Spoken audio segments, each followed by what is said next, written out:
कालिया मु चारु आउ ता भाउजंकु बहुत थर गेहिकी दुई जनंकु पेटरे भी करिछि। मो आरु चारुर गोटे पुओ आउ ता भाउज कल्पनार गोटे झियो हेछि। से दुहे नंदन भाउज मो गिहा खाई बहुत खुशी दिने सावित्री अमावास्या हेथिला आउ मु चारु पई साड़ी संखा सिंदूर नहीं ता घरे पहुंचली। चारु देखि मते बहुत खुशी हेगला आउ मु नेथिबा सब पिंधी पूजा सारी आसी मते मुंडिया मारिला। मु कहिली सतरे चारु तू आजी बहुत सुंदर देखा जाउछि। तापरे से कहिला आजी होउछि ओसा आउ तमे मो प्रकृत स्वामी तम जोगु आजी मु मा हेई पारिछि। तेनु तमे होच मो स्वामी। सेठु चारु को कहिली तो परी स्त्री पई आजी मु बहुत खुशी। तापरे चारु रोषेई करिबा पई गला। मु बसी टीवी देखिबा को लागिली। ता पुओ ता मामू घर को जाइथाए। ता स्वामी तुररे जाइथांती। घरे खाली चारु आउ मु थाउ चारु रोषेई करी सारिबा परे मते आनी खाइबा देला। मु कहिली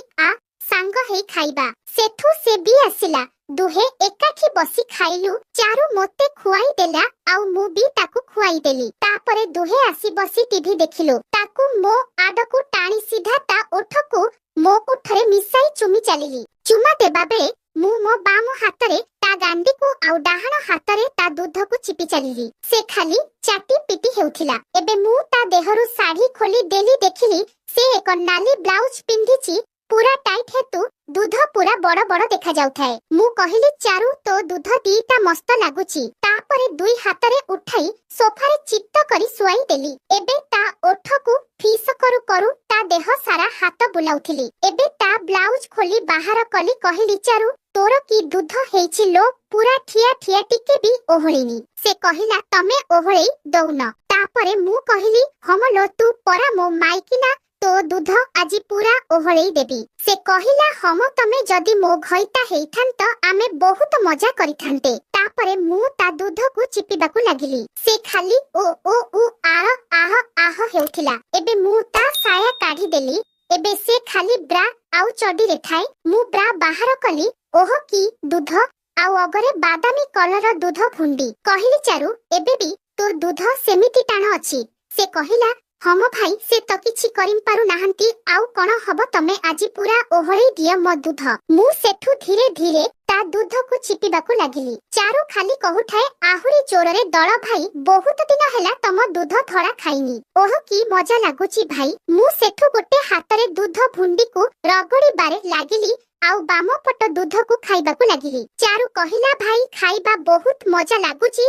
तापरे धीरे धीरे ता चड़ी भितरे हाथ पुरेइली। सेतेबेले ता बिया पूरा नाली गलानी। मु ता बा दूध को पाटी रे पुराई मो डाहाण हातर मझी आंगुठी ता बिया रे पुरेई देली। से चित्कार करी कहिला मु कहिली ओह चारु तो बिया पूरा नाळ भर्ती हेइछि। से कहिला हम धन तो दूध दळा खाई मो बिया पूरा नाली गलानी भाई। मु सही पारुनी शीघ्र किछि कर। मु कहिली व्यस्त काहे की हेउछु राती पूरा पड़िछि मजा देई तते गेहिबी। से दिन तते गेही की गोटे थररे पेटरे करिथिली। चारु कहिला हम भाई से प्रथम दिन गिहा केबे भूली परिबिनी। तम मुसळ बांड मो बिया परा फटे ई देइथला हेले बहुत मजा आसुथिला। से दिन तापरे ताकू पूरा लंगड़ा कला प्रे ता दूध को बारी बारी चुचुमी चालिली आउ मझिरे मझिरे ता बियारे आंगुठी करुथिली। एबे ता दुई गोड़ मेलेई देखिली पूरा जंगल परी खाली बाळ भर्ती हेइछि। बिया देखा जाई न थाए। तापरे ता बिया बाळ को आडे सीधा ता बियारे पाटी लगाई चुचुमी चालिली। मु कहिली चारु लो की बिया हेइछि तोर पूरा नाली लागुची तू केबे गिहा खाउनु। ता बिया को दुई हातरे मेलेई चाटिबा को लागिली। सेंटी को टीपरे रगड़ी चाटु थाए। से खाली छाटी पिटी हेउथिला आउ आह आह आह ओह उह उह मा ओह ओह हेउथिला। कहिला भाई चाट भल लागुची एमिति बिया चटा मु केबे खाइनी। मु जानि पारुथिली से पूरा गरम हेई गिहा खाइबा पई प्रस्तुत हेई गेलानी। एबे मु पूरा लंगड़ा हेई गली।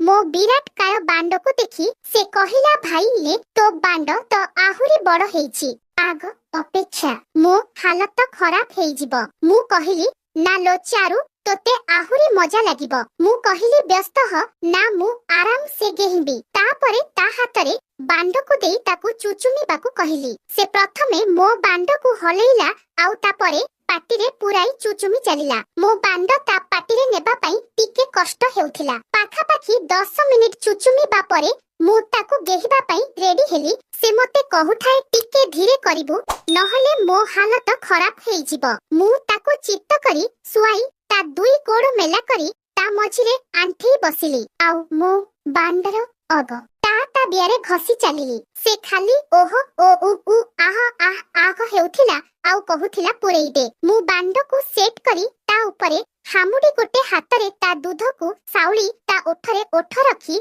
ଯେମିତି ମୋ ବାଣ୍ଡକୁ ଦାବି ଦେଲି ସେ ଜୋରରେ ଛାଟି ପିଟି ହେଇ ଚିଲେଇ ମାଲ ମରିଚିବି ମା ଧୀରେ ଭାରି କାଟୁଛି ଓ ଓହ ଓ ଆହ ଓ ମରିଚିବି ହେଉଥିଲା। ମୋ ବାଣ୍ଡର ଅଧା ତାବିଆରେ ପଶି ସାରିଥିଲା। ମୁଁ 5 ମିନିଟ୍ ସେମିତି ରହି ମୋ ବାଣ୍ଡକୁ ଆଗ ପଛ କରିବାରେ ଲାଗିଲି। ସେତେବେଳେ ସେ ଖାଲି ଓ ଆହ ଆହ ଧୀରେ ଓ ଓହ ଓ କାଟୁଛି ମା ମାଗୋ ଧୀରେ ଟିକେ ଧୀରେ ଅହ ଓ ଉଇ ମା ଏମିତି ହେଉଥାଏ। ଆଉ ମୁଁ ଧୀରେ ଧୀରେ ତାକୁ ଗେହିବାକୁ ଲାଗିଲି।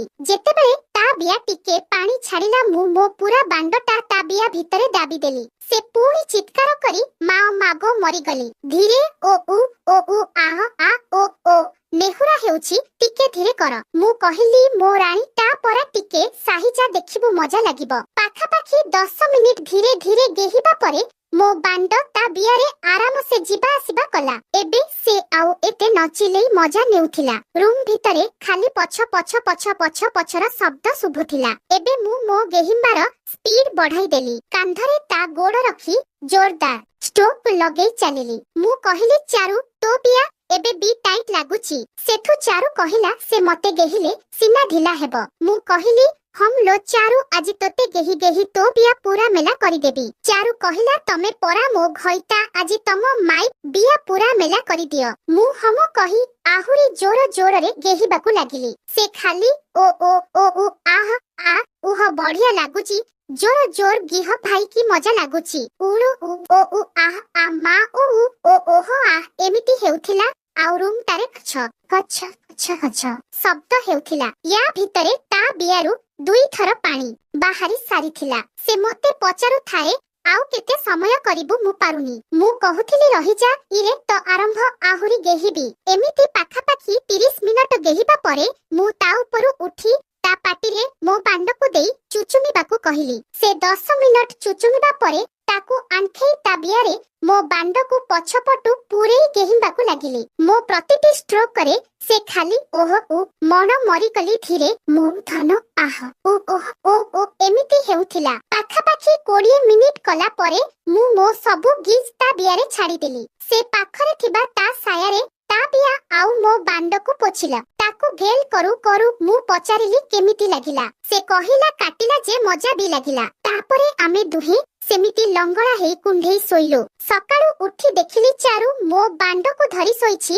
ମୋ ବାଣ୍ଡ ଧୀରେ ଧୀରେ ପୁଣି ଠିଆ ହେଲା। ସେଠୁ ସେ ବାଣ୍ଡକୁ ଧରି ଆଗ ପଛ କରିବାକୁ ଲାଗିଲା। କହିଲା ଭାଇ ତମ ବାଣ୍ଡ କେତେ ମୋଟା ଆଉ ଲମ୍ବା ହେଇଛି ଛାଡ଼ିବାକୁ ଇଚ୍ଛା ହଉନି। ତାପରେ ମୋ ବାଣ୍ଡକୁ ଛୋଡ଼ିକି ଚାଟିବାକୁ ଲାଗିଲା। କହିଲା ଭାଇ ତମ ବାଣ୍ଡ ବହୁତ ମିଠା ଲାଗୁଛି। ମୁଁ କହିଲି ହମ୍ ଲୋ ଚାରୁ ତୋ ପରି ସ୍ତ୍ରୀ ପାଖରେ ଥିଲେ ଏମିତି ମଜା ଲାଗୁଛି। ତାପରେ ମୁଁ କହିଲି ଆଜିଠୁ ଆମେ ଘଣ୍ଟା ମାଇପ।